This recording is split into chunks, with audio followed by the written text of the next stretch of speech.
مې ورسول. دا د وراره کلینیک ته راغلو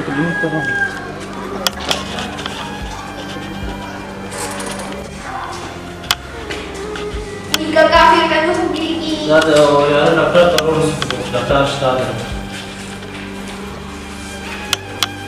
السلام علیکم. وعلیکم السلام. ډاکټر صاحب تاسو ته کلینیک دی. ये ना ये ना डॉक्टर साहब को सही है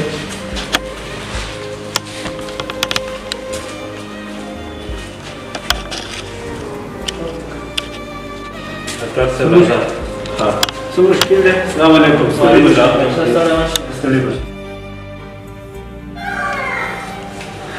क्या सब मुश्किल है ډاکټر صاحب د خېټه کلینیک ठीक है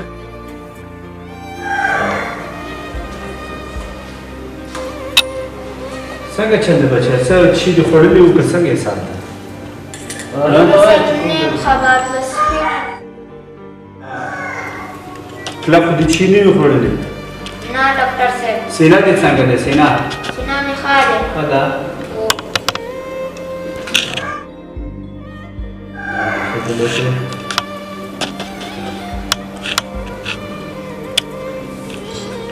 څو کله به دوا به ورته ولیکم ورته وایي خلا ورځ نه صحیح دی او مشکل خبره نه ده صحیح ده او دوه درې کله به دوا درته لیکم دا ورته واخله صحیح دی انشاءالله ښه به شي دا یې ښه کار کړی دی چې د ماسک اچولی کوشش وکړه چې تاسو ماسک د استفاده وکړئ اوسني ماحول کې ورځونه دې لیدلي دي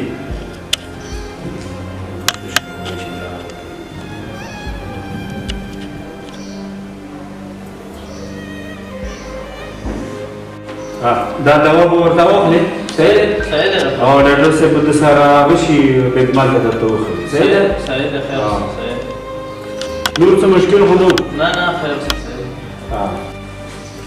ښه ډاکټر صاحب یو څه موده مخکې زه راغلی وم دا وراره مې راوستی وم نو تا خو دا بورډ نه و لګولی د کرونا وایرس د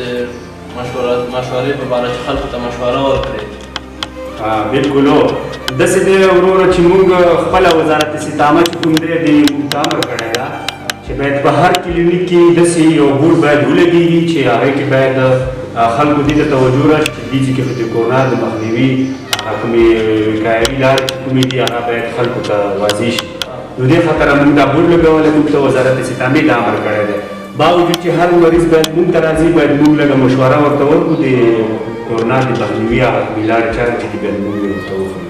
نو تا ته زه دا تصفیه کوم وروره چې کوشش وکړه کور کې پاتې شه دائما اوس ماحول کې خو باید دهي ورځې نه ونوځي ځکه چې همدغه ورځې نه ګرځېدل د دې باعث کېږي چې کرونا ته کولی شي خپل کور ته هم راوړي نو بار چې دغه کوم نړیوال سازمان دی WH چې کوم دی دوی دغه بار تصفیه د دوی همدا ده ټینګار دا دی چې باید په کورونو کې پاتې شي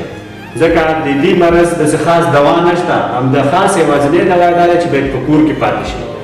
او بل کوشش وکړئ په کور کې چې کله یا بیرون وي چا سره لاس تړې مشي چې کوي باید دستکشې ولري او یا بیخي ستړې مشي خیر یو څو میاشتې صرف نظر وکړئ تر نه او پاتې شو موږ په پرنجي وخت کې لږ لاس داسې نسې هغه ته دغه لارې دي دا عملي کوي او په خوراک کې کوشش وکړئ چې هغه نه لږ استفاده ډېره وکړئ سبزیجاتو نه او څنګه ورسره مېوې نه زیاته استفاده وکړئ او ان شاء الله دا د ویروس د مخنیوي لاره کې که دا عملي کې تاسو ان شاء الله د دې نه مخنیوي ان شاء الله خیر بس ځان ته ورشه ډاکټر صاحب به درسره لاړ شي دوا به درته درکړي صحیح دی صحیح ده او ډاکټر صاحب به دوا درته ډاکټر صاحب راځه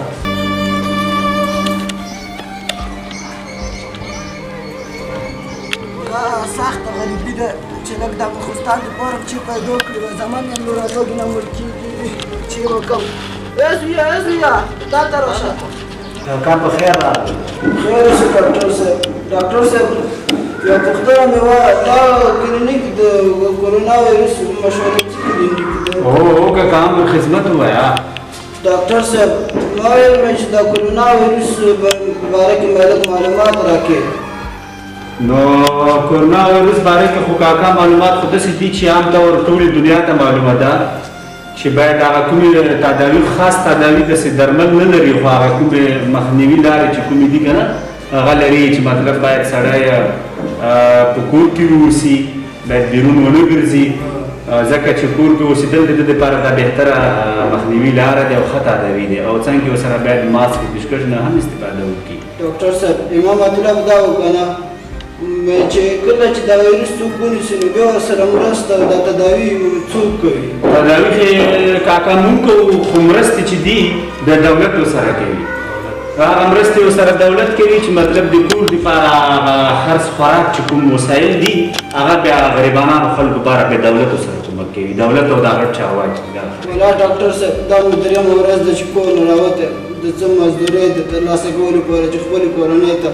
د بېګا او د سهار لپاره څه ویسم چې نن یو چې غرمه یې وخورم بیا ماخوستن ته حیران وم خدای پاکه ته مې ټولو کورنۍ په دې وایرس باندې اخته کړي چې تداوي چېرته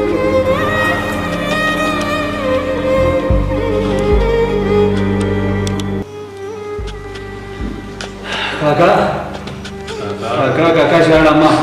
ژاړه مه خیر ده کاکا دا افغانستان حالات همدغسې دي الله دې په دې افغانستان باندې رحم وکړي غیبي بس هغو خلکو نه دا غوښتنه کوو چې باید هغه مرستې که د بهرني ملکونه یا هغو خلک چې بهرني خلک دي مرستې کوي د افغانستان سره باید داسې اړمنو هغو کورنیو ته چې حق یې دی باید ویرسوي چون چې دغه کاکا دی داسې ګورې دی راغو مشورې دپاره حالم کې دی چې دغسې خبره وکړي نو دی داسې وویلې چې خدای ما ټوله کورنۍ په دې ویروس باندې ونیوه کړي د څه شي دپاره ځکه چې دا یو دوه ډوډۍ هغه کومه روزي چې دی هغې لپاره دا بیرون راوتلی دی ګرځي خو چون چې دغه د ویروس د وجې نه ده کاروبار ځان ته کومه چې مخکې پیسې ګټلې هغه نه دي پیدا کړي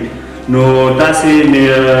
هېوادوالو نه مې دا غوښتنه دی چې باید هغو خلکو سره مرسته وکړئ چې هغه ډېر اړمن او غریب خلک دي ځکه همدغه ماحول کې چې مرسته وشي نو الله به هم دنه راضي شي. همدارنګه د مرستو په وخت کې باید له ریا څخه کار وانخیستل شي او هغه کسان لکه دا حاجي صاحب چې دی دغسې کسان سره باید مرسته وشي او په دې کې غداري یا ټګي ونه شي.